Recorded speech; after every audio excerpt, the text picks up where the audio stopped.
السلام عليكم. ثانية واحدة بس. الموضوع غريب شوية، ماشي اوكي، محدش يعني استغرب من مكش منجر والشكل. آه، والشكل. في خبر انا شفته على مقالة اجنبية، طبعا انا مش عارف اسمها إيه، بس بالاجنبي حاجة نيويورك تايمز او حاجة زي، مش عارف بصراحة يعني. ولكن الخبر ده حبيت انشره لكم باللغة العربية عن طريق الترجمة، فهنشوف مع بعض.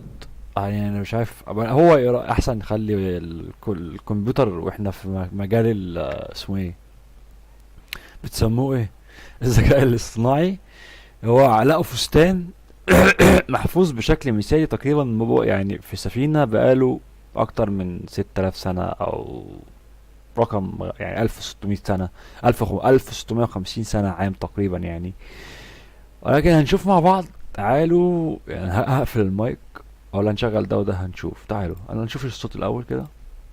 نجا هذا اللباس لأكثر من 3 قرون في قاع البحر. وجد الغواصون فستانا محفوظا بشكل مثالي تقريبا في بقايا سفينة غرقت قبالة هولندا في 1600 اس. بقايا سفينة غرقت قبالة من يملك الثوب. أعطى هذا المقال تم انتشال ثوب محفوظ بشكل مثالي تقريبا من سفينة غرقت قبالة هولندا في القرن 17 بروسكتور بكالير موسن 14 مارس 2023. 4 دقائق للقراءة. العام هو تقريبا 1650. سفينة تجارية تحمل بضائع وركابا وثوبا حريريا باهظ الثمن سيصبح بعد قرون موضوعا للسحر، تغرق قبالة جزيرة تكسل الهولندية. سرعان ما غطت الرمال حطام السفينة الذي تم نسيانه إلى حد كبير حتى عام 2014، عندما عثر الغواصون الهولنديون الهواة على الفستان محفوظا بشكل مثالي تقريبا وجلبوه إلى اليابسة. كما عثر الغواصون على فستان فضي مختلف وأغلفة كتب وما يبدو أنه أدوات نظافة نسائية من القرن 17 من بين أشياء أخرى. تم العثور على السفينة المحطمة المعروفة باسم بامود بسبب نوع الخشب الموجود في البقايا في بحر واد، وهي منطقة مد وجزر في بحر الشمال. ومنذ ذلك الحين أصبح موضوع معرض متحف، بالإضافة إلى مشروع وسائط متعددة قادم يتضمن بودكاست وبرنامجا تلفزيونيا وإعادة بناء رقمية. ولكن على الرغم من زيادة الاهتمام لم يتم حل لغز الفستان الحريري. من يملك الملابس؟ إلى أين كانت السفينة ذاهبة؟ ومن كان على متن الطائرة؟ تستمر القصة أسفل الإعلام، ربما تكون الإجابات تحت الماء. الفساتين وغيرها من الأشياء معروضة في متحف كوبسكيل في تكسل، وهي جزيرة هولندية على بعد حوالي 60 ميلا شمال أمستردام مع أقل من 14 نسمة. وقد اجتذب الفستان الحريري المحفوظ جيدا آلاف الزوار أكثر من المعتاد خلال أشهر الشتاء منذ عرضه في نوفمبر، كما قالت كورينا هورديغ المديرة الفنية لهذا المتحف و3 آخرين في الجزيرة. إن فكرة أن هذا الفستان كان في قاع البحر لعدة قرون هو جنون، قالت السيدة هورديغ.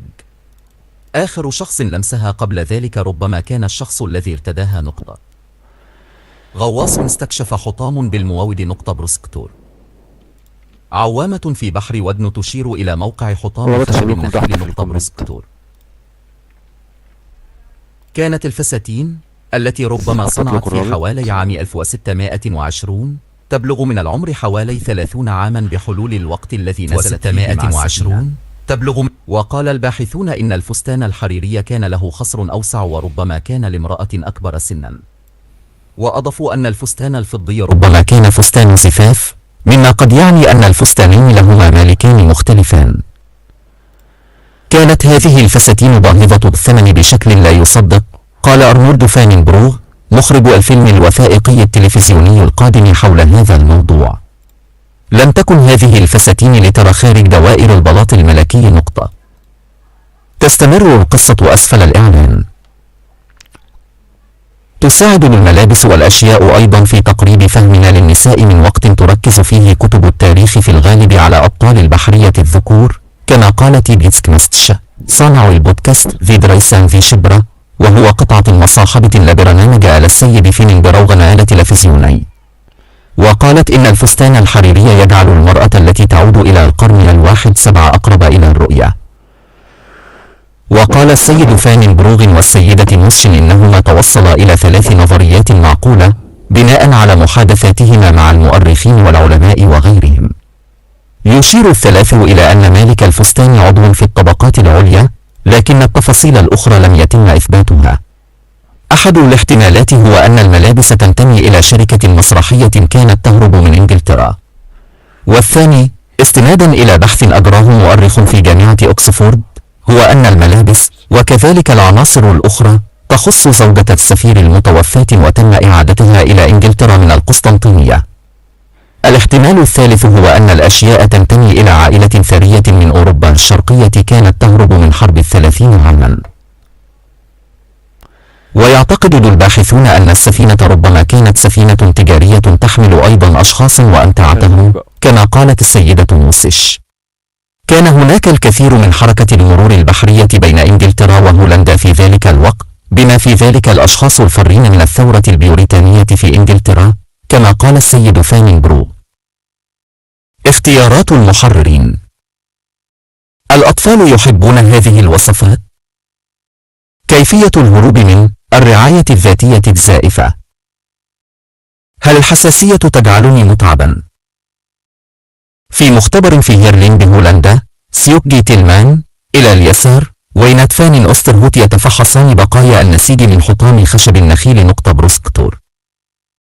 وقالت السيدة نوسش إنها تأمل في أن يكون هناك المزيد من الأبحاث حول الحطام بالإضافة إلى أبحاث أخرى.